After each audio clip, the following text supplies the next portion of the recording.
Ho! Ahoy! Welcome to Season 3, Episode 21 of Bottom of the Stream. Welcome. How are you, Nick? Very good, Adam. How are you? I'm wonderful. It's a bit late. It's Friday. I never know. record this late in a week. We're throwing a spanner in the works of the week. Yeah. For you. It's completely thrown me. I've been thinking it's like Wednesday all day. And I can't really remember why, but reasons. Family reasons. Well, at least we'll be a bit more relevant news-wise this week. That's true. I'll run through the socials before we start. Follow us on Twitter at BOTS_podcast. Or follow us on Instagram, which is the same, at BOTS_podcast. You can check us out on our website, which is www.bottomofthestream.com, where you will find every episode we've ever recorded and both season stream tables. Or 3 season stream tables, not just both. Or you can join us on Patreon, which is by patreon.com/bottomofthestream. Yeah, if you can't give us some money on Patreon, I was distracted by the screen. Shiny things. And okay, sorry. Ladies. I'll start again. If you can't give us some money on Patreon, then please leave us a review on Apple Podcasts or on Podchaser or anywhere else that you can leave reviews of podcasts. Yes. Because it helps our algorithm and puts us in people's ear holes. Which is exactly where we want to Let be. me in your ear hole. It's a bit sweaty in there this week. Yeah. It's been a warm week. I'll slide in real smooth. I've heard that about you. Let's leave the sexy talk for later. Okay. We're going to do a lot of it today. Netflix news. Have we got any Netflix news, Nick? I've got loads. Yeah, I've got some. Let's do it. What have we got? You go. You've got more. You go first. Catherine Ryan's getting a new show. Oh, okay. That's my first bit of Netflix news. But she's already had several sort of stand-ups. Yep. This is a sitcom. Okay. It's called Duchess, and it is arriving on September the 11th. I don't know much more about it other than it's about a single mother and a child, and it's called Duchess. That's must be semi-autobiographical then. Possibly, yeah, because I would presume. yeah. Awesome. Possibly. I quite like her. I don't mind her at all. I've no issue with her whatsoever. That's high praise coming from you. Have you got any? Yeah, I'll take it in turns. Yeah, okay. So, have you seen that more announcements have been made regarding the cast of season 5 and 6 of The Crown? Yes, I have. Even though we've not even seen season 4 yet. No. They are putting their ducks in a They row. did that weird thing where they said it was cancelled after season 5. Yeah. Then they changed their mind and went with season 6. That's very confusing. It's very confusing. But the royal ducks are coming into a row, and our third prince, Philip, will be Jonathan Pryce. Do I know Jonathan Pryce? He was a Bond villain. No, then. You'd know his face. Probably, yeah. He's a very famous English actor of stage and screen. Nice. And Imelda Staunton's going to be the Queen, am I right? I believe so, yes. Yes. Gillian Anderson is being Margaret Thatcher. Yeah, I heard that. That's an interesting casting. Yeah. I'm not sure about that. I'd love Gillian Anderson to pieces, but is she not a bit cool? Makeup's a wonderful thing, True, isn't it? True. So I might get back into The Crown. I didn't enjoy that third season. It's a slog. I think we mentioned this a few weeks ago. I think I could just cut out 3 and 4 and just go, but then I love Olivia Colman. So, I don't know. Yeah, maybe. The amount of controversy that happened in the 90s with the royal family, those last 2 seasons are going to be interesting, how they tell that story. I mean, one would argue that because I think they're stopping around the turn of the century, aren't they? Yes, 2000-ish. That certain people's current situations would be an interesting take on this program. Yeah, but that's not going to happen. So no, not at all. I think it'll mostly focus around Princess Diana, won't it? Yeah. Cool. Good news. Tag. Anything else? Oh, am I going now? Yeah. We've got a release date for the sequel to The Babysitter. Oh, excellent. Do you know we did The Babysitter as one of our films in season 2? Yes, it was really fun. It's a really good show. It's called The Babysitter Killer Queen. Okay. It's coming on the 10th of September. So really soon. Coming straight to Netflix. That's why have they not waited a month? Is it not Halloween-y? Yeah, maybe. First one was very much a Halloween kind of film. I had not thought about that, but you're right. Why not just wait? Maybe it's not. Maybe it's probably not. But that always struck me. That would be the first sequel released since we've been doing the podcast of any film we've done. I would definitely check it out. Because there are a couple that have had sequels, but nothing that's been released since. Yeah. Maybe we should do like a special bonus episode on it. Sure. Yeah? Yeah. Deal. I'm in. Let's do that. Tag. Ryan Reynolds. Ryan Reynolds, always a fun name to talk about. Ryan Reynolds, Deadpool himself, has launched his own streaming service. I've read about this earlier today. Kind of. The guy's a genius. I love Ryan Reynolds. So he has a sort of endorsement deal with a company who I presume they're a Canadian company. I'm not exactly au fait with it, but they're like a comms company, so Mint Mobile. Yeah. And there is now a site which you can go to. I have it here on my phone. Okay. mintmobileplus.com. Yeah. And it is a Ryan Reynolds streaming service. With just Ryan Reynolds films. With one Ryan Reynolds film called Foolproof, from I believe it's 2003. And there's every single thumbnail is a different shot from this movie. That's genius. You can watch the movie for free. Yeah. Whole movie's there. Wow. 80 minutes worth of Ryan Reynolds goodness, as long as you want to watch the same movie. I saw it was a brilliant piece of marketing. It's a great bit of marketing. So it's it's obviously an old movie, and it's it's definitely got a good bit of attention for that mobile company. Excellent. That is good. Where am I going next? Have you heard about High Score? No. High Score is a 6-part video game documentary about the history of video games. Okay. That is coming to Netflix on the 19th of August, which I believe, is that the release date of this episode? Or certainly within the week of this episode. Probably wouldn't have mentioned that, but it is narrated by Charles Martinet. Right. Do you know who Charles Martinet is? No. For the last 25 years, Charles Martinet has provided the voice of Mario. Oh, really? Yes. Incredible. He also does most of Nintendo's characters, Luigi, Wario. Oh, so he's all those sound bites? He's all of those, yeah. Incredible. And he's narrating this 6-part history of the video games. Oh, brilliant. That it's coming to. It's called High Score, and it's coming on the 19th of August. It sounds really good. There's a trailer out there for it now. It does look quite interesting. Nice. So yeah, I thought that was quite interesting, worth mentioning. Good. Got anything else? No, you keep going. I'll carry on then. I've got 2 more bits. Have you seen the trailer for Devil All the Time? I did. I watched this yesterday. That is Netflix's latest original that is coming. The cast list is insane. I have it, but I have lost it. So bear with me while I find it again. It says sinister characters converge around a young man devoted to protecting those he loves in a post-war backwoods town, teeming with corruption and brutality. Yeah, it's sort of a steamy southern vibe to it. Yes. Stars Robert Pattinson, Tom Holland, Riley Keough, Hayley Bennett, Bill Skarsgård, Sebastian Stan, Maya Wasikowski, going with that, Jason Clarke. Literally every famous person in the world's in it. And it is coming to Netflix pretty soon. I don't know if there was a release date on the trailer. I can't remember if I saw one. No, I'm thinking September, but I don't have I think it is soon. A date. But yeah, so who knew that was coming? Riley Keough has been on this show before. Yes, I'm pretty sure she was in Hold the Dark. I think you're right. I think she was. Wasn't she like Elvis's granddaughter or something, or niece? I don't know. I'm sure we had a fact about her. Maybe. I don't know. Go and listen to our episode on Hold the Dark. That'll all check out, I'm sure. So that's a really good film, right back from season 2. Yep. My last piece of Netflix news is I want to talk to you about this.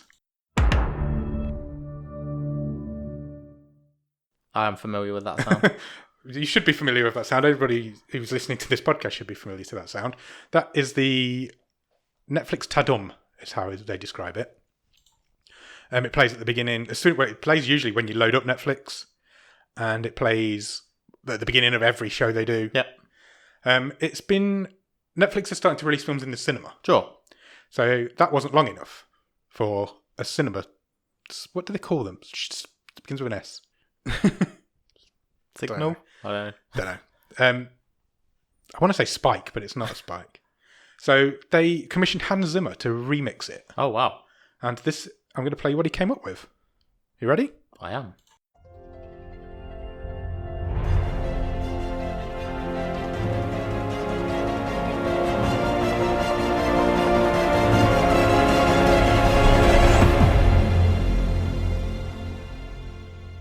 Thoughts. That's beautiful. It's epic. It's quite an art to come up with something that has to be like 15 seconds long, 16 seconds long, and easily identifiable. It's got the Tadum at the end. Yeah. It's awesome. I would have liked to have seen that maybe a little bit more pronounced at the end. But yeah, it's awesome. Do you know where the original Tudum came from? No. I'm going to point your attention to our big screen. Yes. And I want you to describe what you're seeing. I am looking at alleged sex offender Kevin Spacey. In House of Cards. This is the epic endings to season 2 of House of Cards. I'm going to play the video and I want you to watch carefully. That's where it came from. Oh, that's awesome. Isn't it fascinating? Yeah. I'm obviously not going to be able to show the video in the podcast, but he's standing at the desk in the Oval Office and he punches the desk twice. And that is the sound effect that they have used since then for the Tudum in Netflix. That's a great fact. It blew my mind when I found out the other day. Obviously, we don't endorse Kevin Spacey because he's a creep. But I just thought that was really interesting. I'm sure he didn't come up with it. No, I'm sure he didn't. He's I'm not sure getting royalties for this. But that's where it came from. The end of season 2. I think House of Cards was Netflix's first original TV show. I believe it was, yeah. So yeah, the end of season 2 is where the Tudum came from. I will put that video on our social medias. I've never watched it. I might blur his face out or something, but I saw the first season of House of Cards. I never went back to it after that. But yeah, I thought that was really interesting. That's where that came from. Yep. I'm glad you didn't know that. I was really worried that you'd know, and you'd be like, yeah, everybody knows that. But you didn't, so that's good. I'm done for news. That's my news. Cool. Done. Have you watched anything good at the top of the stream? Yeah, I watched a few things. I've watched a documentary. Oh. I watched Speed Cubers. Oh, really? About the Rubik's Cube people? How was it? Really good, but I kind of left wanting a little bit more because it's only 40 minutes long. And I was settled down to think, I'm watching it was like a whole film movie. Like. Yeah. It was over in 40 minutes. But it's really good. It's basically the sort of developing relationship between this Australian kid, Felix, who's held all these world records for cubes of various dimensions and solving them. And then his challenger, who's working his way up through the world of speed cubing. Wow. Who's a bit younger, a bit quicker, but he's actually quite autistic. Right. So it's really touching how their sort of relationship and friendship develops through it. And it's really good. And then it culminates in the World Speed Cubing Championships. How fast can they speed cube? How fast can you? Depends on the size of the cube. Okay, just like a standard box. So I didn't know there were different sizes. As it's described in this, so the like pinnacle event. So like in the Olympics on the track, it's like the 100 meters. Yeah. So for speed cubers, it's the 3x3 cube. The normal standard Rubik's Cube. Yeah, your basic Rubik's Cube. So they get like three goes to do it. Yeah. And they take the average time of the three runs. So okay. They get 3 runs at it, and they're solving it in 5, 6, 7 seconds. Wow, I don't think 7 seconds is a bad time. I don't think I've ever solved one. I don't even. Isn't it like they can always be solved within 17 moves? Yeah, so they obviously they know they study. So they're like the cube's hidden right under like a cardboard cover. Cloche. And they say the referee, I presume it's a referee, umpire, I don't know, like master cuber. He'll remove the sheath from the cube, and they can pick it up. They can look at the sides. So they're obviously going, we're starting in this position. Then they put it down. And then when they pick it up again, that's when the timer starts. Wow. I might watch that. It sounds really interesting. It's really, it's quite touching. So awesome. It's good little short movie. Cool. Speed Cubers is on Netflix now. I have also carried on watching Better Call Saul. Oh, yeah? So I've finished season 4. Right. Season 5 is out? Yeah, season 5 is out, isn't it? So I've watched one episode of that. So just continuing that with that. Excellent. Is pretty awesome. I've finished the Transformers. You finished that? Cybertron. You finished that? Yeah. Any good? Really good. Good. Yeah. I'm glad. Again, just something short, but yeah, I was like I said last week, a lot deeper than I would have been expecting of it. So yeah, I would recommend it. I will check that out, definitely. I've added it to my list. That's about it for me. Cool. I've not really watched a lot this week, although I did watch a film last weekend that you recommended. Oh. I watched Peanut Butter Falcon. Oh yeah, I've not watched it yet. It's awesome. Oh, cool. Really enjoyed it. I might watch that tomorrow. A mutual friend of ours texted me a couple of days before I watched it and said, "Don't watch that film. It is shit." Right. That was the words. So I was like, well, I'm definitely watching it now. And she has never been more wrong, and she's always wrong. So Yeah, it's really good. Shia LaBeouf is brilliant in it, and the guy who plays the Peanut Butter Falcon is really, really good in it. Like, really good. I thought he looked good. It is good. It is really good. Jake the Snake Roberts is in it. Yeah, I thought it was He pretty much plays Jake the Snake Roberts. There's only him and Mick Foley. Okay. But yeah, Jake the Snake Roberts just plays himself. He's just a drunk, smoky old man. I will check that out. No, it's good. I enjoyed it. It's not for very long, and it's well worth checking out. So if you're into light, feel good, heartwarming, Ace, brotherly, relationshipy type things. Cool. It's awesome. That's it. That's all I've watched this week because I got distracted by Fall Guys on the PlayStation 4. I've got that written here because I've also played that this week. Fuck me, it's a good game. I mean, yeah, I suppose so. This is the most frustrating experience of my life. I've played it pretty much every day this week and I've still yet to have a victory in it. How close have you come? Not at all. Right, so I texted you about this the other day. You did, yeah. So I downloaded it. Yeah. And I had a go. Yeah. First couple of goes, didn't get out of the first round. Yeah. My daughter wanted to go. She's 7, well, nearly 7. Going on 7. And she came 7th. Do you know how much that angers me? It angers Straight me away. so much. First go. Yeah. Fuck off.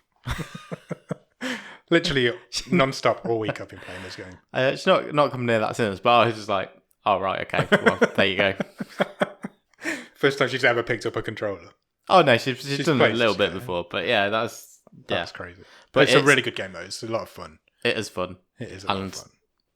Extremely annoying. Yeah, it's the most frustrating experience. It's a bit like Takeshi's Castle. Remember that TV show off of the 90s? It's a bit of total wipeout, isn't it? Yeah, it's you start with 60 player, massive multiplayer online, they call it MMO. Yeah. You start with 60 players and it dwindles it down to a final winner. I have yet to become that final winner. That level that is just the seesaws. Oh, don't, because I'll just get angry. It's So infuriating. If you've got PlayStation 4, it's currently free on PlayStation Plus, and you need PlayStation Plus to play it, so you might as well get it. It's really good. There we go. Yeah. A bit of video game chat. Cool, guys. We're turning into Grief Burrito, we are. Well, not as much as they're turning into us. They did a movie review. They did. Go and check it out. And they've started playing games. Super Mario Brothers. Yeah, it was really good, actually. They can't compress... They just talk too much shit, so they just have to put it into 2 episodes. But we managed to do it every week in 1. I love those guys. I'm only giving them shit. Don't worry about it. Yeah, check out Grief Burrito. Their review of Mario Brothers was really good. Their episode this week's really good. They interview an indie game developer. Cool. I keep giving Grief Burrito a shout out. It's about time they give us one back. Should we go through the Netflix top 10? Yeah, let's do that. Quickly. Oh. Guess, right. It's not an official game, Okay. but I bought a hat this week. Okay. What sort of hat have I bought? Donald Trump Make America Great Again. No. I was not expecting you to go there. Is that the first thing that came into my head? That's very specific. I don't know what sort of I hat don't you suit bought. baseball caps. Top hat. No. Viking helmet. No. Oh. Wish I had. Could like drink out of it. Don't know. Woolly hat. Woolly hat, obviously. And because it's been the hottest week ever. Yeah, but it's good. Best time of the year to buy your woolly hats. True. They're cheap. Yep. Okay. It Buy the was barbecue for It Christmas. was like 40% off. Bargain. It's bright orange. Orange? Yeah, with a pom-pom on top. I do love orange. Yeah. Why? Because it was cheap. Because there is no better time to buy a winter hat than when it's nearly 40 degrees outside. It's been so hot this week. You've thrown me completely. And this is a true story. So I was wearing it around the house. Why? To wear it in. It's been really hot. No, just like... Just to wear it in. Yeah. It's not shoes. It is. It's like shoes, but for your head. Head shoes. Yeah, so... Does that make shoes? I've been walking around. feet I hats? think I'd like cleared the table or whatever after dinner and stuff. Yeah. And I went back into the living room. I said to my wife, "I'm really hot," and she was like, "You've got a fucking hat on, and it's 30 degrees. You're an idiot." Yeah. I can't deny that. You're an idiot. So I nearly wore it tonight, but it's too hot. I'm not It's doing really that, hot in here as so well. I'll isn't it? save it. It gets so hot in here. I've got a fan, but I can't have it on because the mics will pick it up. I can't have the windows open because the neighbours are noisy. So we just have to sit in this sweatbox for an hour and a half. Motherfuckers. Netflix, top 10. Yes. 10 is a film called Work It. Ever heard of Work It? Is it Dancy? It sounds it, doesn't it? It says a brilliant but clumsy high school senior vows to get into her late father's alma mater by transforming herself into a misfit squad into dance champions. Yeah, I think I've seen it pop up. I think it's new. It came out in 2020. It's on for an hour and a half. Number 10 in the charts. Number 9 in the charts is possibly one of my favourite British sitcoms of all time, is Friday Night Dinner. Oh, how come that's Because season 5, I believe, has hit Netflix this week. Which is really good. It's a really good season. It was never supposed to happen. It was supposed to end after season 4. Okay. Is that the most recent one that was just on TV? Yeah. Okay. So it was supposed to end after season 4. They got recommissioned for 5 without really thinking about it. I think it's been commissioned for 6 now as well. It's really good. If you've not seen any of Friday Night Dinner, check it out. Mark Heap's amazing in it. Yeah. So who plays the neighbour, and then Paul Ritter. Paul Ritter, who plays the dad, Martin. Just an absolute genius. Yeah. Number 8 is Killer Women with Piers Morgan. Oh, yeah, I'll miss that one. Unfortunately, none of these women have killed Piers Morgan. Yeah, we're not fans of Piers Morgan in this house. Piers Morgan is a fucking moose knuckle. I wasn't expecting that. Yes, he is. Guy's a dick. Don't watch anything with Piers Morgan in. Let's get him off our TVs as quick as we can. Number 7 is Don't Tell the Bride. Don't know why. Presumably it's just hit Netflix. It's a Channel 4 show. I think it is now. I think it might have moved from BBC to Channel 4. It's got a Channel 4 logo on the poster, so... I've never watched an episode of it. Don't know what it's like. Sounds rubbish. There's that famous one, isn't it? It even got into the news over here a few years ago because the guy spent... So basically the premise of it, for our non-UK I'm sure there's an American version. Yeah, there probably is. But like the bride and her bridesmaids get sent away for a week. Yeah. And the groom has to plan the whole wedding. Yeah. He gets a certain budget, doesn't he? Yeah, he gets a budget, so the TV company give him money. And there was quite a famous one where the guy just like spunked 90% of the budget, taking his mates to Las Vegas, and they got married in a shed or something. Yeah, it's that sort of thing. It's all set up. It's not real. I've lost track. Number 6 is a TV show called Good Girls. Don't know if you ever watched Good Girls. Nope. Season 3 is just launched. 3 suburban mums orchestrate a local grocery store heist to escape financial ruin and establish independence together. Oh, that actually sounds all right. Sounds all right. It's 3rd season, just hit Netflix. That's why it's at number 6. Number 5 is Serial Killers with Piers Morgan. Seriously. Stop watching things with Piers Morgan in. So none of the serial killers, unfortunately, serial killers. Oh, what was the first one? Lady Killers? Lady Killers. Or Killer Women. Right, Lady Killers is a different thing. Okay. Yeah, I know we've got this big documentary kick going on at the minute, but there's a limit, surely. Yeah, why are people watching things with Piers Morgan in? Be better, everybody. It'll hack your phones. It will.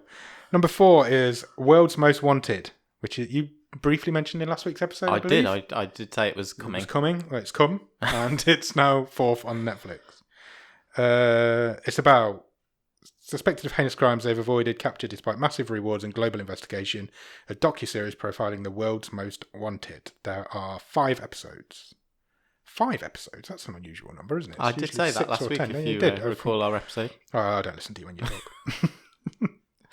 talk. Number 3 is Selling Sunset, which I believe has been in the charts before. Yeah, it's a new season. It's about... Is it like a fake reality TV show?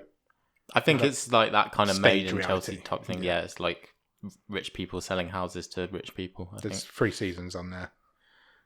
It's got a new episodes tag, so I presume there's new episodes. Number 2 is The Fall, which is a TV show also. Now, I wanted to check this out because it's supposed to be really good. It's a few years old. Yeah. It's a BBC show. Yes. Crime drama. And I don't even think it was BBC One. And I remember hearing of it at the time, and it was highly rated. But yeah, it seems to have got a bit of a new lease of life on Netflix. So that does star Gillian Anderson. It's got Margaret Thatcher in, yeah. And Jamie Dornan. Yeah, so I think he's the bad guy. She's the detective chasing him, I believe. Okay. It sounds all right. I don't do a lot of British TV, but like I said, I do love Gillian Anderson, so maybe I will check that out. It's 3 seasons on Netflix. They've only got 5 episodes in as well, so maybe it's not as unusual as I thought it was.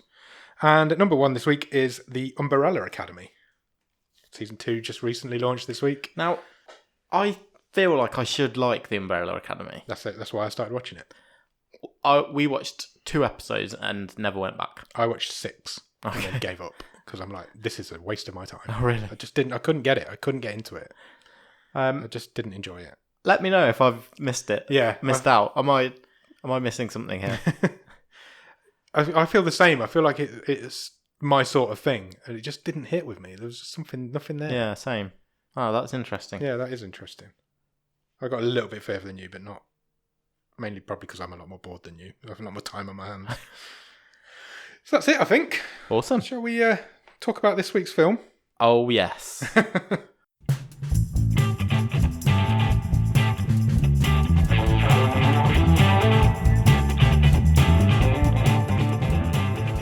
So, before we start, if any of our parents are listening, you are not allowed.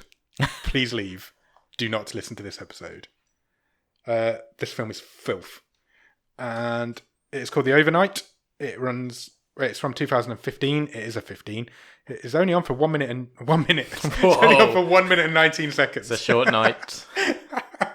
It's on for 1 hour and 19 minutes. And it's currently rated at 6.1 on IMDb. Stars somebody who's been on the stream table before. Adam Scott plays Alex.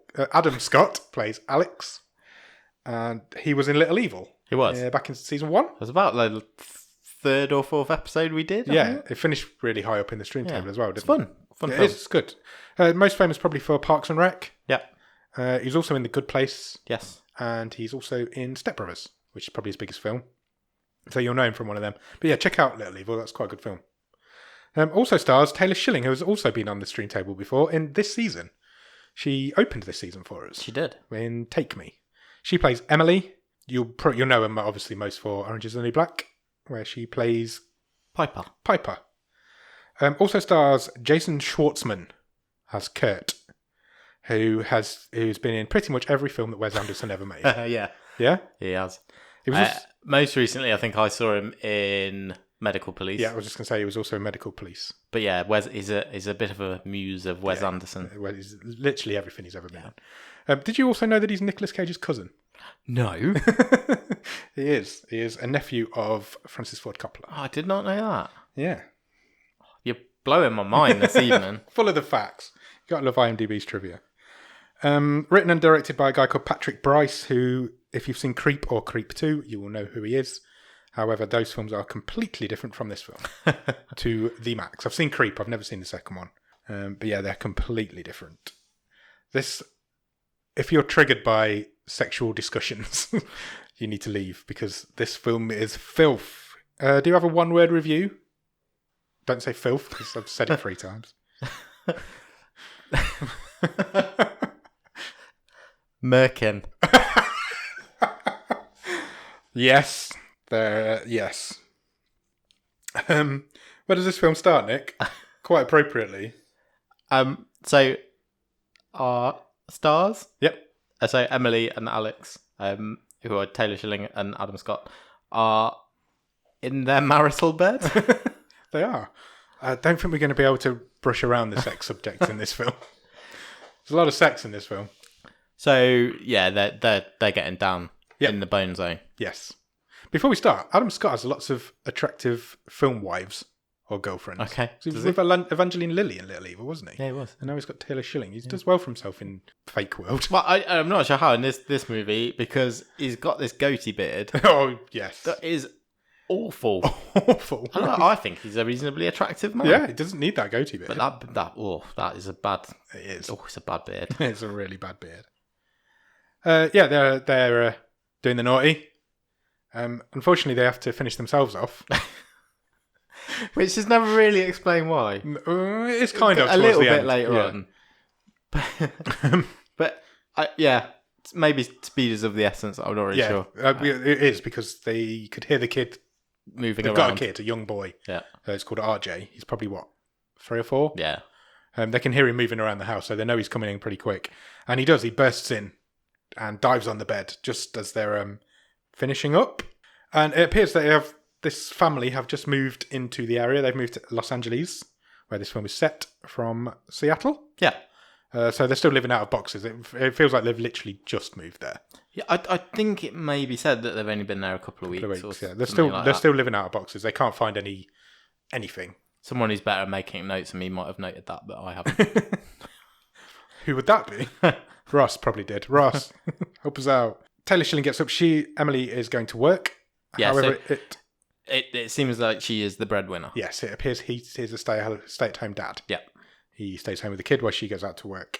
And then he explains that they've got a kids' party to go to later on. Yes. It didn't say whose party it was, so they don't know anybody. But they've been invited to this party in the park because of social distancing, obviously. And Emily decides that she can't go because she's going to be at work. Yeah, she rolls out there. Oh, I'm new. I'm still trying to create a good impression. I've got to go to work. Yeah. And Alex is kind of like, oh yeah, but I've got no friends. He seems a bit awkward, and I'm not good at making friends. Yeah. I'm not good at going and talking he said, to people. I can't make friends. I'm an adult. Yeah. I was like, that's very true. He doesn't appear to like people or new people. And it's not because he's not antisocial. No, he's just awkward. He's awkward and nervous and yeah.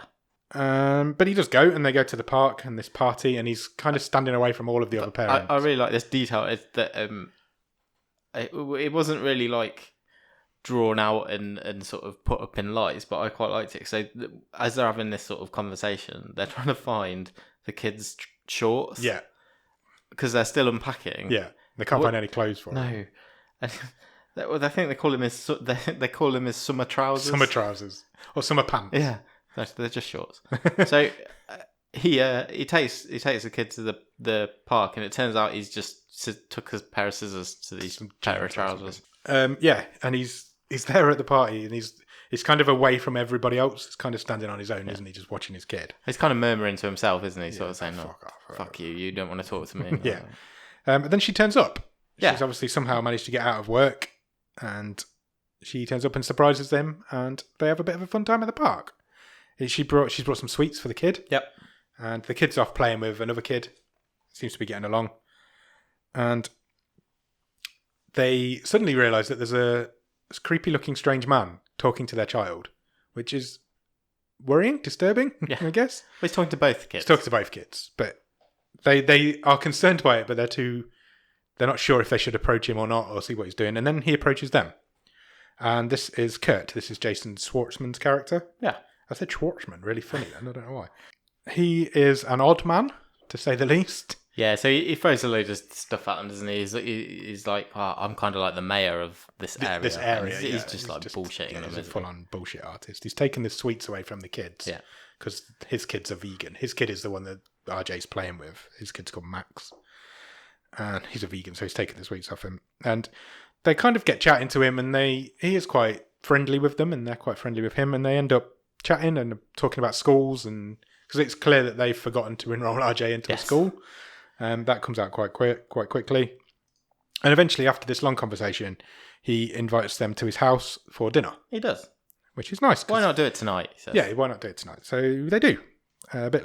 Film pretty much cuts straight to them turning up at his house, where the rest of this film is now set. Yeah, there's no fat in an hour and 19 minutes worth of movie. Not at all. It's proper fast move in this one. His wife turns up, greets them at the door when they get there. She's called Charlotte. She's a French lady. They're just chatting as if they're like old friends, but who have just met. So they're just talking about the houses. And the house is huge. Yeah, the house is amazing. Palatial. Yes, a good word. Thanks. and Kurt's saying, "Oh yeah, well I built it. I designed it. Yeah, I am." And he says, "It's obviously influenced from my wife's home in France." Yeah, loved how you said that. France. Yeah, he's a dick, but also he's quite likable. Yeah. And they take to him quite quickly, don't they? And her. And they're giving off this vibe as if they're like the perfect couple. So they're like all over each other and a bit more they are amorous with each other than the other two are. And Kurt explains how he also invented and built his own sort of water filtration system. So basically, they turn their sewage into drinkable water through this system. And he says, "Yeah, I've sold it to all these poor countries, and we're helping people. We're changing the world." He gives Alex a glass of water, and he's like, "Drink this," before he tells him any of that. And he's like, "I've written on here, he's given Alex a cup of filtered sewage." But it works, and it's obviously made him a lot of money. Zac Efron would be proud. Yeah. So they sit down, they have some dinner together. They've got pizza, Yes. I think. Yeah, they're eating pizza, aren't they? And they go to leave after dinner, as you do, as it's the custom, I guess, once you've eaten.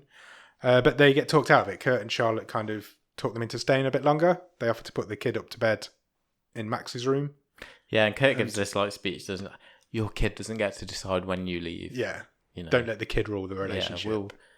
They can keep down there and you go whenever you're ready. Yeah. I'm sure me and you have had that conversation before. Oh, sure. So they do, and Kurt takes the kids off up to bed, doesn't he? And he takes RJ and Max upstairs. And he has this really bizarre bedtime routine for the kids. So he lights some incense in front of the air conditioner. Yeah. And then he goes to the piano. There's all sorts of night lights on. Yeah, and like plinky plonky noises. And he heads towards the piano and he plays like a lullaby on the piano. I actually found it a bit creepy. Yes.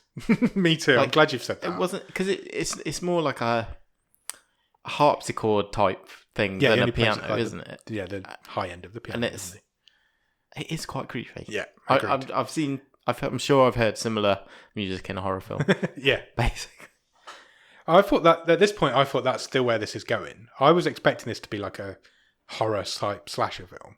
I watched the trailer at some point last week before we watched the movie, and that's the vibe I got. This not a slasher film. No, I didn't think like creepy with these couple people stuck in a house kind of film. Yeah, it was going to be that sort of ominous vibe. Yeah, it's not what this movie is. It's really is. not.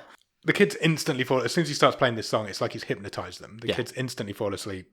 So he's like super dad. Yeah, he is. He's a super husband, super dad at this point. The others are all sitting in the bedroom as well, waiting for the kids to go to sleep. And Charlotte puts her hand on Alex's knee. Yes. Quite awkwardly. Emily spots it straight away. And nothing really comes of it at that point. And it's just one of those things. They're all bonding and everybody's getting to know each other. They head back downstairs and it becomes clear that Alex and Emily are not as doting parents and are not as a doting couple as these two are. And there's a bit of jealousy coming in. Emily's a little bit jealous of it. You can see it. Yeah, it's like, they've got a big house. They've got this wonderful relationship. Wonderful family.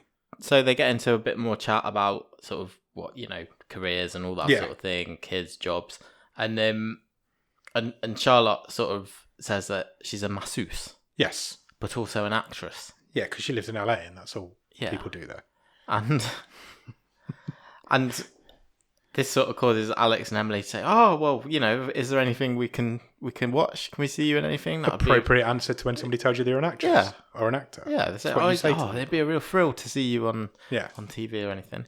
So it doesn't take much convincing. No. And Kurt goes and fetches a DVD. Yes. And what's on the DVD? I've written, Kurt's gone to grab a DVD. It's obviously porn. It wasn't porn. It was much worse than that. It's an advert. It's not worse. No, it's not worse, but it's creepier. It's used for something worse later on. But we'll get to that. It's an advert for a breast pumping device where Charlotte's breasts are clearly exposed in this advert. Oh, yeah. And there's no shame from either of them. No. Their new friends have seen her breasticles now. So it's like an instructional video. Yeah, it's how to use a breast pump. Yeah. Apparently it goes out with all these breast pumps. I've said breast pump too much now. It doesn't mean anything anymore. I was thinking the other day. Yeah. What about breast pump? No. I was when I watched this. No, I was thinking the other day that I never would have guessed the word I have definitely said most on this season of this podcast is the word beaver. And I don't know what the beaver count would be. It'd be high. I feel it would be high. Mate, we'll count it in the recap episode. We need a statistician. We do. We need a stato.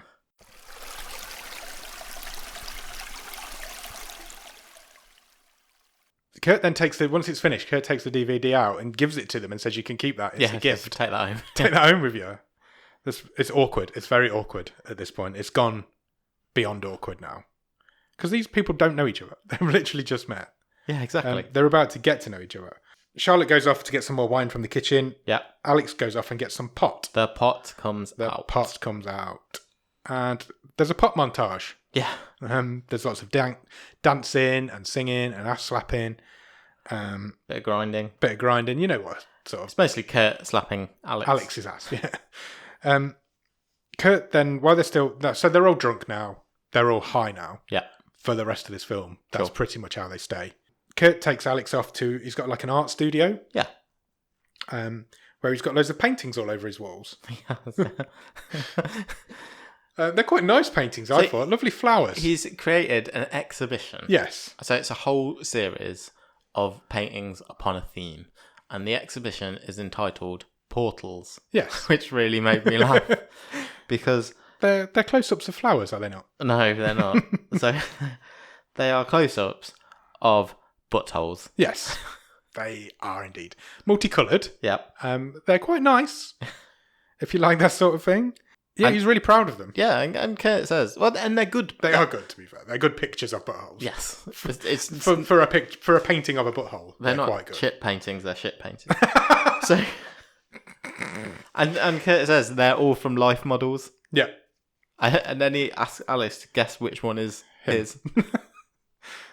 Wow. And he does correctly. He gets it right, yeah. Which I think he might have just been winding him up, but Yeah. that's his story. They're both completely off their faces. They're Oh yeah, completely baked. And Kurt convinces Alex that he needs to start painting. He's like, you should do this. You need to get into this sort of thing.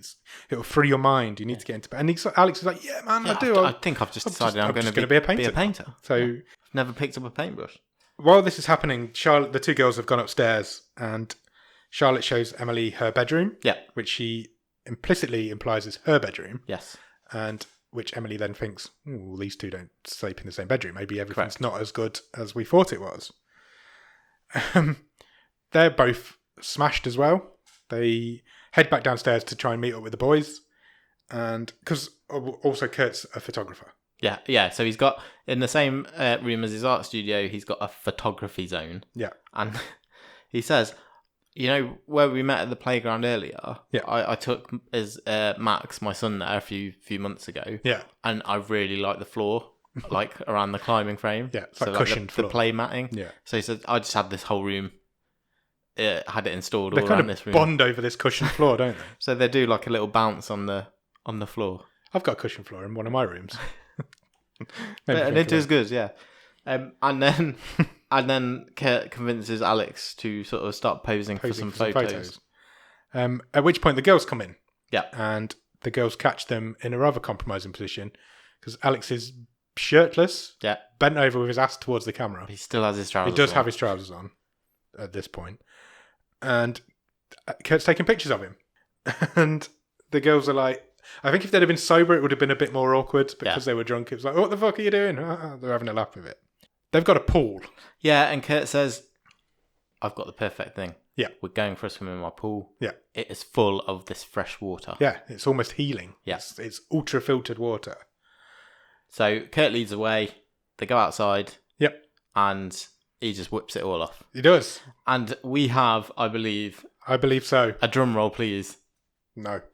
I'll put a sound effect in.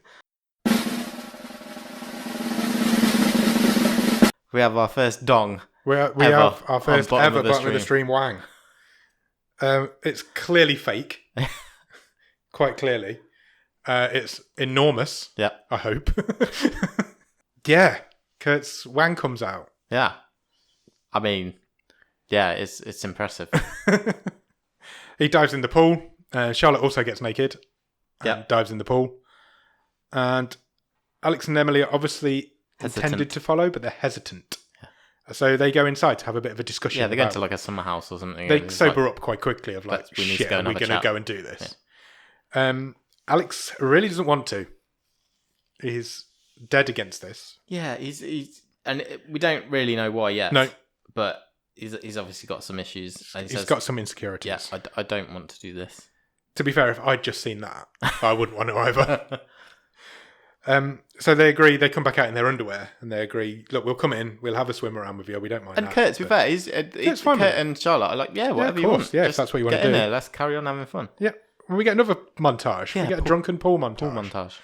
It's the usual standard fights in a pool, piggyback fights in a pool. Yeah, diving in, all sorts of raucousness going on. They're breaking all the rules. And then there's like a slow mo at one point of Kurt butterflying under the water. They are not scared to show this wang in this film. They have paid for those special effects. They have paid for that animatronic floating penis. around all over the place, flopping all over the place. It's like a dorsal fin. At one point, he's standing with his legs apart, and Alex swims underneath him. It's a dorsal fin. Isn't that like what dolphins have? The one underneath. I don't know which one's which. I don't know fish. The montage ends quite abruptly with Alex throwing up on the side of the pool. Yes. Full view of the camera, full face first full of vom. And he sort of says, I'm really sorry, I don't want to be a party pooper. Yeah. I feel really let down. And Kurt says, no problem. Do you think you're the first person who's vomiting on the side of the pool? Is that the point where Emily wants to leave and then they don't leave? No, not quite yet. So she says to him, do you want to go? Leave? That was and he thinks about it, and then he's like, No. Puke and rally. Puke and rally, that's the term they use, isn't it? That's what I used to do at college. Yeah, and Emily's sort of saying, yeah, you're not, that was 20 years ago. Yeah, you're not a young man anymore. But again, Kurt says, I've got just the thing. Yeah. And they move to it's like a hot tub, but it's not a hot tub. No, it's it's a cleansing pool. Yeah, but it's bubbly pool, but it's not hot. And they've got champagne. Yes. Swigging champagne from the bottle. And Kurt outright asks Alex why no nudity. Yeah. Why will you not go naked? Alex explains. They both sort of say this is a safe space. Yeah, we're friends. We're all friends now. You can talk to us. Alex explains that he has a body issue, and then it quickly comes out of what that body issue is. Yep. Who's going to say it? He says that he has a tiny dick. He describes it as abnormally small. Yes. Yes. Which makes him very uncomfortable, and he makes the whole scene very uncomfortable by saying it. Because once he started to talk about it, he then just... The floodgates open. Yeah, and the other three are just sort of waiting for him to finish. Yeah, they don't want to interrupt him, but he should have stopped. Yeah. He talks about being in middle school and noticing all the other boys, and then it just never grew from there. It's just always been that size. And then he sort of gets a bit angry with Emily, saying, like, oh, well, yeah, it's all right as long as I move it around in circles. That's what they were doing at the beginning, weren't they? They were doing circles. Yeah. This film goes some places. There's some places I've never seen a film go to before. So Kurt kind of sidles over to him in this pool, and he sort of... Kurt's still naked at this point. Yeah. And he says, I just want you to know I am so proud of you right now. Yeah. And then he says, come with me. Yeah. Let's go and have a chat. So it's so awkward. It was making me cringe. I was like, I nearly texted you, I was like, I'm turning this off. I've got to turn this off. It's so awkward. So Kurt takes Alex aside, and he tells him, he gives him a pep talk basically, doesn't he? And he says, you are a good person. He says, I knew it straight away from when I first met you. You've got this aura, you've got this spark, you are special, and you just need to own your issues. Yeah. And he basically sort of says, get back out there, you're a stud. Yeah, he does. He calls him a stud horse. Yeah. It's like, all three of those people out there love you. You're a stud horse. And he tells him to stop moping around like a little bitch. Yeah. Which I thought was really funny. And they go back out onto like the pool deck. Yeah. And from somewhere, Kurt produces this like huge 80s ghetto blaster. Yeah. And he puts some sort of trashy dance tune on. Yeah, and he starts dancing. And he's still naked. Yeah, it's not that. So Kurt's got a robe on at this point. Not for long. And Alex starts doing a sort of... Yeah, he introduced him as like he's a guest act. Yeah. He comes out from behind this wall, doesn't he? And he starts doing well, he's only wearing his underwear anyway, but basically he does a lap dance. Yeah. Yeah. And the finale of which is him removing his underwear. Yes. And we see our second fake penis of the night. Double dong. Double dong. Double dong dancing dongs. 2 dong for the price of 1. They dance together, naked. And the cocktail sausage is out. And then, Kurt sidles over. It's incredibly hairy. Yeah, so... And so your word of murking at the beginning. Yeah, this guy is not keeping things trim down there. Not at all. It's like... I presume it's a production issue. Yeah. That they had to cover other stuff up because it's clearly fake again. It's a humongous bush. Yes, like up to his belly button. With a cocktail sausage poking out of it. And I'm sweating. So they're just like slinging wang around. Yeah, they're just dancing together next to each other. Little and large. They're not... I was going to say they're not good-looking dongs. What I meant is they don't look real. No. They are very clearly fake. Yes. And I think that's a choice Yes. made by the filmmakers Yeah. that we don't want these to look realistic. This is supposed to be a contrast between the two. It's just funny. It's really funny. Emily's completely shocked. Yeah, she's just like agape. She's completely aghast that he would have done that. And then let's say they do this dance. Yeah. And then towards the end, Kurt just rugby tackles Him into the pool. Alex into the pool. Yeah. At that point, some time clearly passes. Yeah, so they're having a drink. Yeah, they're all kind of robed chilling. up. They're all robed up. They're chilling they're basically opposite sides of the pool as well. Just chilling on the sun lounges right by the pool, still in their robes. And now Emily says to Alex, I think we should leave. Yeah, we've got to leave at this point. Because the vibe has changed. It's quite clear where this night is heading if we don't leave. It's now got a definite swinger vibe. Yeah, that's what she says. And Alex disagrees. He says, I'm feeling great. I'm feeling better than I have felt for months, if not years. Yeah. I don't want to go. He says he's never felt more confident. And he says, Kurt's made me love my dick. So he's not leaving. He's like, no, we'll stay. Yeah. There's no reason for us to leave.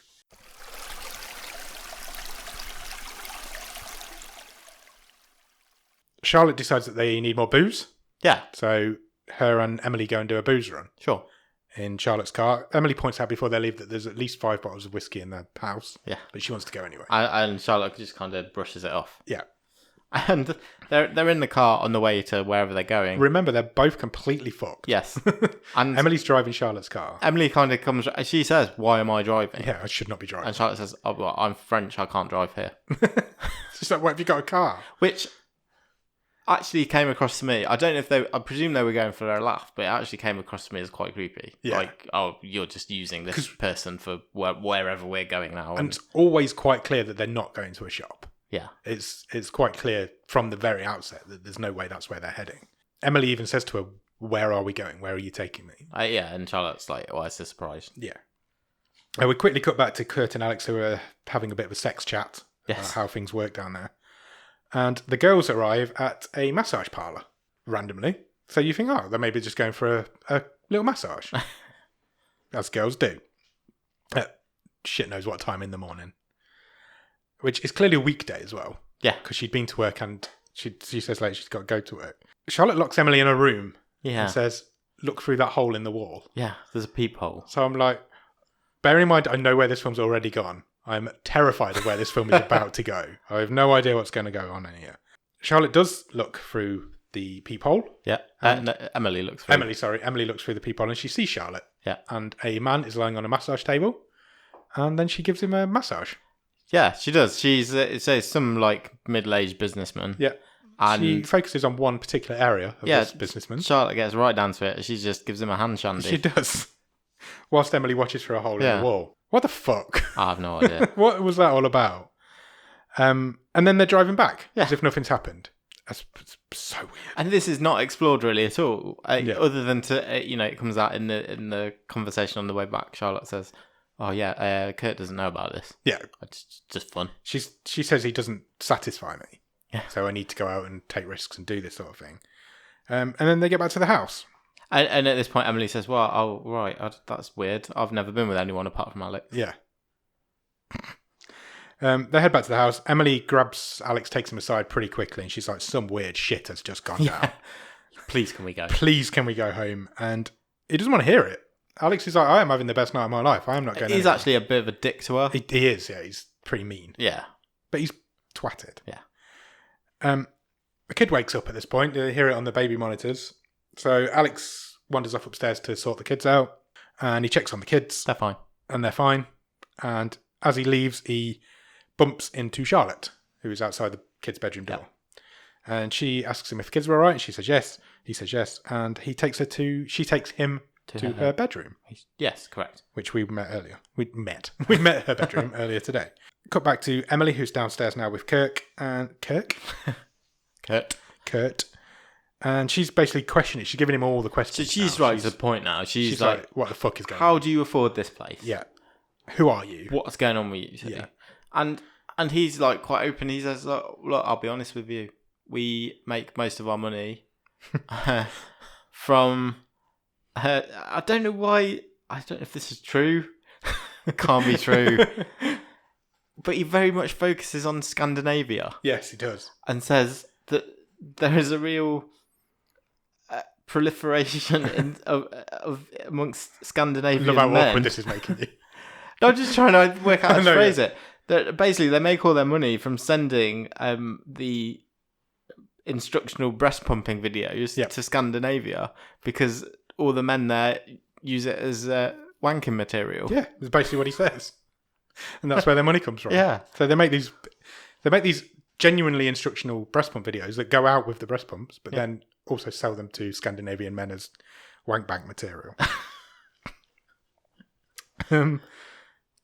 And there's an awkward conversation going on upstairs because Charlotte is talking to Alex and she asks him if he finds her attractive. Yes.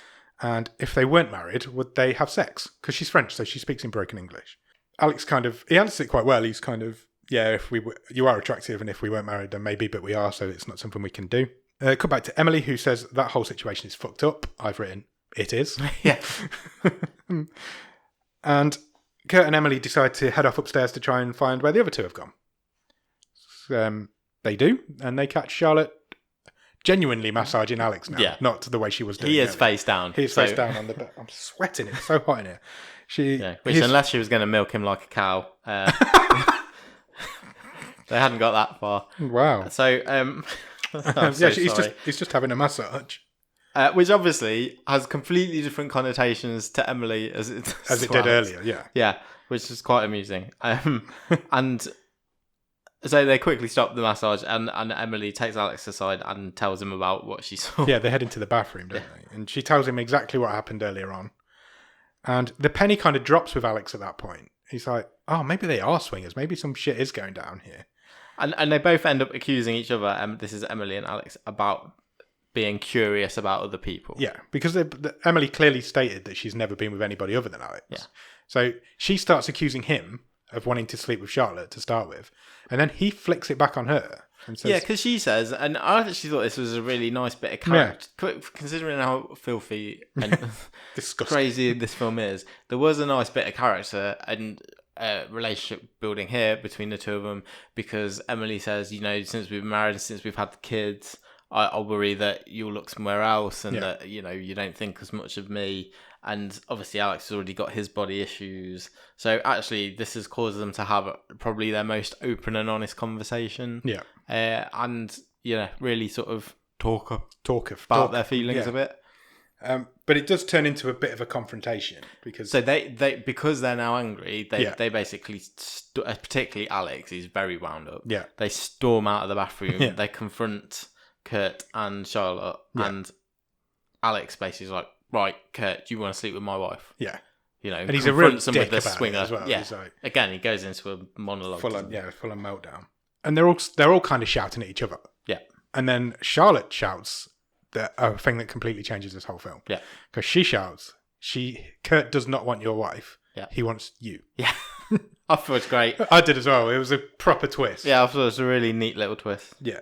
They admit that most of what they've been doing that night is an act, and this is the first time that they've ever really seduced another couple. Yeah. So all the way through this, because we're kind of seeing it from Emily and Alex's point of view, we think, oh, these are like serial swingers. Yeah. And it's clear that that's what was implied, yeah. but they weren't. They're just a normal couple who are having issues. Yeah, and Charlotte says, we're having issues. Alex, Kurt is struggling. He doesn't find me attractive anymore, and he wants to explore himself. And that revelation kind of changes Alex's whole mood. Yeah. Because he's almost like proud of that. Yeah. He's quite happy with the fact that a man finds him attractive.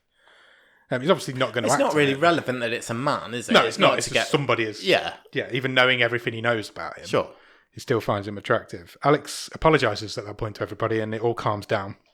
So they get the pot out again. Yeah. We have another pot smoking montage. It comes out quite quickly after that it's nearly 6 a.m. Yes. And they've partied the whole night away. Emily says, right, it is time now. We do need to go. I've got to go to work. I have to go and get ready for it. Yeah. So...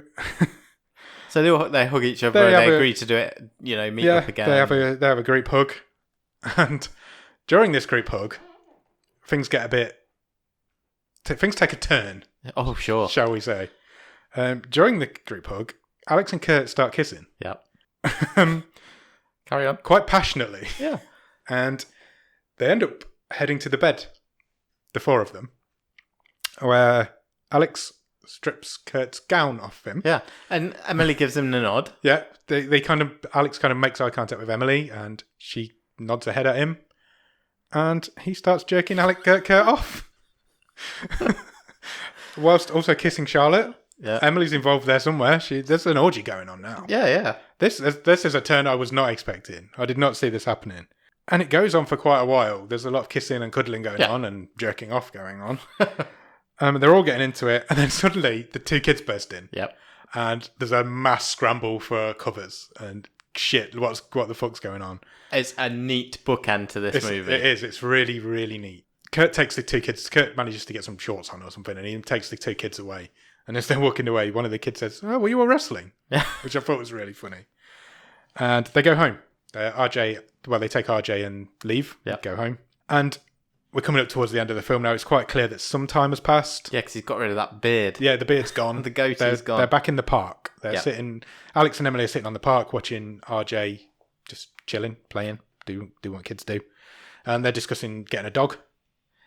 And they look up, and Kurt and Charlotte are there. They are. Talking to the kids. Max is playing with RJ now. And they come over, and this is clearly the first time they've all met up since. I think it's clear some time has passed. I'm not sure how long. Yeah. A while, I think. The laptop sounds like it's about to take off all of a sudden. And they chat. They have a bit of a chat. They're all still friendly. It was a very strange night, is what they agree on. Kurt reveals that they've gone to relationship therapy, and they're trying to rekindle their marriage. And he thanks them. He says, "Thanks for getting us there. Thanks for that night." And so it was a really pivotal night for them. And they're all mates in the end, and they head off and play with the kids, and the film ends. Yeah. Wow. What do you think of that film, Nick? This was nothing like what I thought we were going to be watching. I thought this was going to be a horror film. Genuinely thought this was a horror film. I liked it. Yeah, it's fun. It's fun. It's like nothing I've deep. ever seen before. Yeah, it's deep to it. It's like nothing I've ever seen before. Literally nothing I've ever seen before. But it's entertaining. It's fun. It's fucking filth from start to finish. It's frank. It doesn't hold anything back. No. At all. The only person you don't see full frontal nude is Taylor Schilling. Yeah. She didn't get anything off. And yeah, I enjoyed it. I did as well. It made me chuckle. It made me gasp. More than once. And it's really quick. It's such high tempo. Yeah. I mean, you've seen how quick we've shot through that just talking about it. It's like boom, boom, boom, boom, boom, done. Yeah, it's super high tempo, and for that reason, it never gets boring. It's only on for an hour and 90 minutes. It never gets boring. But they're all it's entertaining. It's funny. All four leads are good. Really good. There's they good chemistry between them, and it just ramps up one event after another, and to the point of ridiculousness. Oh yeah, absolutely. But you couldn't predict the next. No, that last scene, next thing. That last scene, I was sat watching it like open mouth, agog. I was like, I cannot believe that's just happened. When they started kissing, I was like, shit, man. No, I did not see that coming at all. But it's fun. Don't watch it with your parents, for God's sake. Don't watch it with anybody. Yeah, you don't want to watch this with your granny. No, not at all. Don't let your granny watch it. But it is good fun. It's only a 15. Yeah, I could. Yeah, there's full frontal nudity all over this. It never stops swearing all the way through. I don't know how they've got away with a 15 rating. Maybe because the dongs were obviously fake.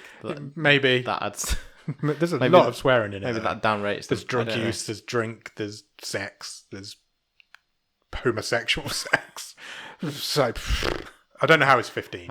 Personally, I'm not a prude in any way, but it should be 8. This was fun times. It was. It's really good fun. Really good fun. I'd recommend it. If you're into gross out comedies, that's what it is, but it's just that with a bit of a deeper vibe to it. Yeah, it has got... It does tackle some, like we've said there, some pretty big sort of relationship themes. Yeah. So it is a bit... it has a few more layers to it than your sort of usual gross out comedy. Definitely. We got a trivia question for me, Nick? Yes, I have one. I've got 2, so shall I go first? Okay. What is the score? 9-7 to you? I think that is right, yes. I've got a hard one and an easy one. Okay. Don't hold back. Okay. At the beginning of the film, Yeah. Kurt invites Alex and Emily to his house. Yeah. And he gives them their address. Yeah. What's their address? I know that. Oh, you're joking. My question. Oh, is it? Yeah. It is. Fuck you. It is. Which is great for me in a way. But now you've got to find another question. Yeah, sure. It is 1983 Cameron Court. It is. Fuck, I never thought you'd get that. 10-7. Sure. Now you've got to come up with something What else. I'm going to do now. Sorry. I should have let you go first. You can have my other one if you want. Bear with.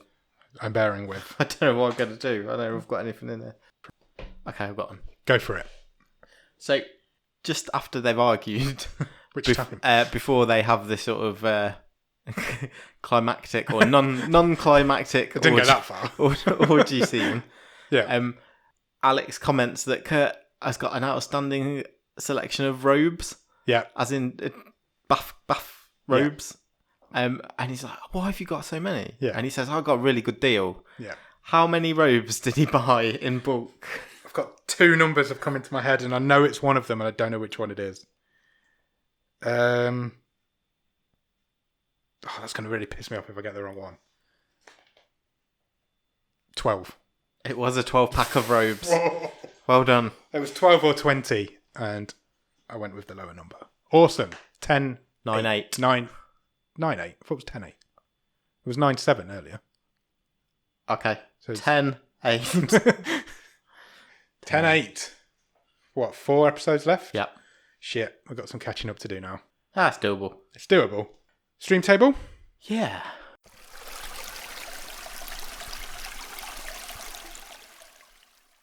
This is going to be an interesting one. Yeah. It's pretty high. Yeah, I agree. Shall I read from the top half? Yeah, I think so. So we're at 20, so I'll read the top 10. So the current top 10 on the bottom of the stream table is 10 is Take Me, starring Taylor Schilling. 9 is Mute. 8 is Peelers. 7 is First Match. 6 is Bond Cop, Bad Cop. 5 is Bad Day for the Cut. 4 is Gantz O. 3 is Fast Colour. 2 is The Bad Batch. And 1 is Super Dark Times. The stream table, if anybody doesn't know, is every time we review a film, we put it into a league table.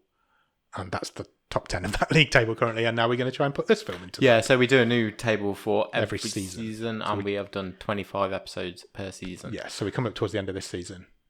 Where does this one go, Nick? I think it is. Do you want me to... I think I've got a good idea where I would put it. Go on. I would put it just under Bon Cop, Bad Cop. Fuck Bon Cop, Bad Cop. Do you remember when Tao was in the way of everything earlier this season, and now this is? Under Bon Cop, Bad Cop. Yes. I certainly enjoyed it more than Bon Cop, Bad Cop. Much more. But I can concede that Bon Cop, Bad Cop may be a better film. I'd have the... Yeah, it is. But I very much enjoyed it more than this. I enjoyed this film more than Bon Cop, Bad Cop. Bon Cop, Bad Cop was a good film. It was a really good film. It's a good film, but it is a good film, but I feel like it is a better film than this film. I just feel like I enjoyed this film more. Oh, that's fair. But That's fair. I'm Fair happy comment. with that. I can put it below Bon Cop, Bad Cop. That's fine with me. So, 6th, above First Match and below Bon Cop, Bad Cop. Yeah. Yeah. 7th. Happy with that. 7th, sorry, yeah. Happy with that. Yeah. Cool. That That's was easy. that's the easiest one we've done in a while. Respectable chart top 10. position. Yeah. It's top 10 for a sex film. Should we pick next week's film? Yeah, let's do it. Okay, let me run the randomizer. Oh, shit. Are you ready? I am. I've not pressed that fucking volume button. Every week. Oh, I know what this is. It has picked a film called Humanoids from the Deep. Oh, okay. I didn't ask you what you were looking for this week. Oh, well. Are you looking for things like Humanoids from the Deep? Yeah, I'd like I presume, old sci-fi film. Yeah. I think I have spotted it on our list when I've been scrolling through before. Humanoids from the Deep is going to be the oldest film we've ever reviewed on the show. Oh, nice. It is older than me and you. Okay. It's from 1980. It is an 80s monster movie. Oh, awesome. It runs for an hour and 19 minutes, same as this week's film. It says, in this creepy chiller, mutant fish monsters bring mayhem to a sleepy seaside community as they kidnap and mate with the town's nubile teenage girls. Of course they do. Let me see if it's got anybody famous in it. Doug McClure, that's not Troy McClure, is it? No. I don't know. I don't recognise anybody. Nobody's jumping out at me. There may be people in there that I'm just not seeing. Will Humanoids for the Deep have more or less merkins in it than... Hopefully less. I don't think there can be more. Hopefully less. It's currently at 5.7 on IMDb. Okay. So, pretty highly rated. It also looks like it was remade in the 90s. Oh, I don't want that. None of that. So, yeah. Humanoids from the Deep. Go out and check that out. It's from 1980 and it is on Netflix. And we'll come back next week to talk to you about it. Cheers. Bye.